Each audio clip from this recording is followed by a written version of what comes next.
But the Zeitgeist community and the Zeitgeist movement that has grown around it now has taken on a character that doesn't allow for the intellectual, dispassionate intellectual conversation that something like that needs. It's like when I get in conversations with friends or whatever, and they go, okay, well then what do you think?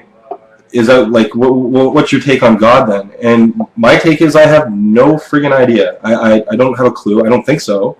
There's nothing I see that supports it. And other than that, I have no idea. There could very well be a God. Who knows? But what I am pretty sure of is that you don't know either. And what I know is that you have nothing to support it. And that's where I am. Like all this stuff, even Zeitgeist, it reminds me of What the Bleep Do We Know? And like how many things are wrong with that. It's like from start to finish, it's full of shit. The whole movie, that's a good one. Yeah, what I like to say when people bring up what the bleep do we know, I say, well, a bleep a lot more than that bleeping movie.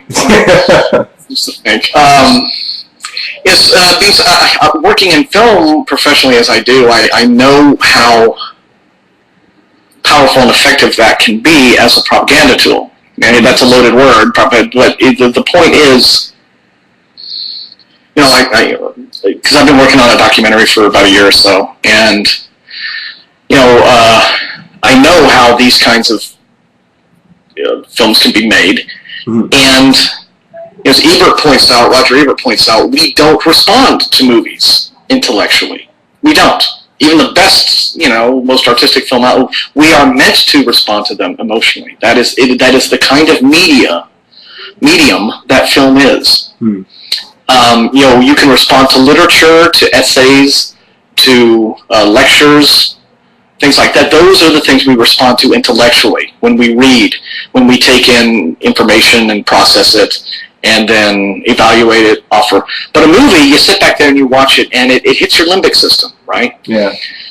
You know, it's designed to outrage. And so, I mean, that's what, you know, I mean, Michael Moore is all about the outrage, right? Yeah. And that's fine, whether you agree with him or not. I'm not saying, you know, I'm not trying to get into that discussion here. It's like he's all, and something politically, like documentaries with certain agendas will do that. They'll be like, oh, and so movies are, again, they're an effective tool of communication, but they don't appeal to the intellect, really. They appeal to the emotion, and that's a problem, because when you bring emotional thinking into what should be a topic that deserves intellectual evaluation, you're going to make some clumsy choices and not necessarily know you're making them. Yeah, like I actually watched a whole thing last night, kind of doing a rebuttal on everything that was said in What the Bleep Do We Know.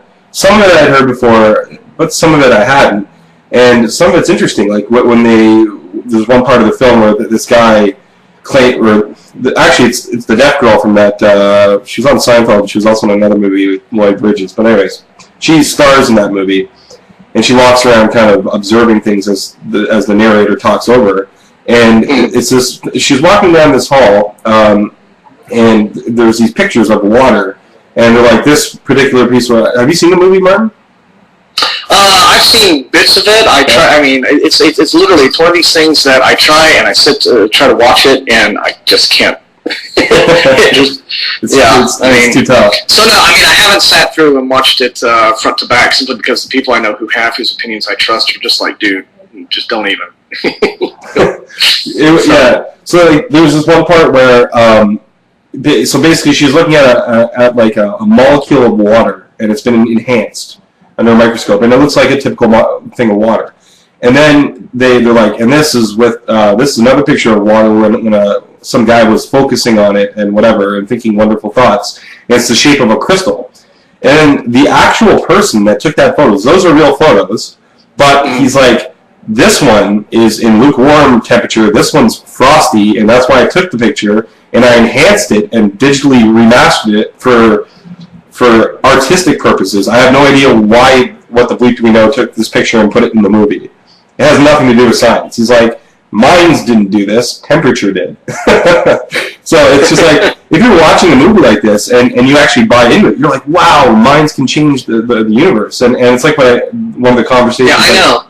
Yeah, it's like one of the conversations I got into. Yeah, they can change the universe if you think and then put it into action. But I got into a conversation with another guy where he said, well, God's real because he's conceptual. And I was like, yeah, but, so is Teddy Ruxpin. What's your point? Something being a concept doesn't turn it into reality. It has nothing to.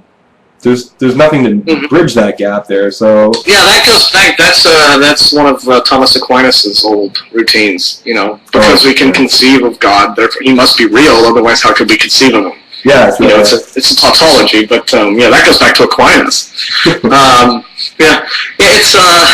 That's my main objection to the whole what the bleep thing. It's people who drop too much acid while watching the Stargate sequence of 2001. and that was like the emotional, psychological, spiritual fulcrum of their life, that event, and so they just carried it on to their whole worldview and expanded onto that, I suppose. I don't know. Oh man, that's funny. Okay, so I'm not going to take up too much more of your time, Martin. I had one. I'm enjoying it. Oh, unless you want to stick around and chat more. I was going to ask one more question, and then I was going to start talking about faith healing. If you want to stick around and talk about that, or whatever. But yeah, if anybody in the chat room has a question or two, just throw it out. Okay, actually, I gotta fix the wire in the back of this thing, and I'll be right back. It should take me 2 seconds. Okay. Sorry. All right. And now a message from your sponsor. Here at Liberty University, you will learn very many valuable scientific theories, like the young Earth, how much dinosaur crap had to be shoveled every day from Noah's Ark, angels, annoying pests, vermin, or delightful little friends sitting on your shoulder giving you valuable life advice. Yes, at Liberty University, you can prepare for a long and successful career in evangelical idiocy. Thank you. We now return you to our regularly scheduled podcast. Good? Oh, you're perfect. That was so good. Just trying to fill in the, yeah. I fixed the wire. I'll be your all lead, folks. Tip your waitresses. I'm definitely finding a hippo. I'm mailing it in now. That was perfect. Okay, so basically what I was going to talk about after this was faith healing, and the reason I got into it was I popped on Blog TV just to check out, some of the other shows that go on as well. Like I do broadcast here, so I wanted to check it out. And there's a guy that runs a show, and he claims that he heals people through Blog TV by faith healing. And I was like, really? I'm like, how exactly does this work? And then first of all, he holds up this file. He's like, you see all these files? This is 200 people I've helped. And I'm like, that's paper. Explain how, right? And then he goes, well, this, yeah. He's like, this girl phoned in, and she was 16, and she thought she was fat and ugly. And I asked her out of a scale of 1 to 10, how does she feel? And she said 10, and she goes, okay, let's pray. So they prayed, and then she said she was 1 out of 10. And I was like, what? So? First of all, that's suggestive, for one. She's already in a state that she wants this, for two. You haven't demonstrated anything. And even if she does feel better, we have no idea why. So that's not impressive at all. And if you can actually do this and demonstrate it, I'm like, why don't you jump at that James Randi thing? Why not?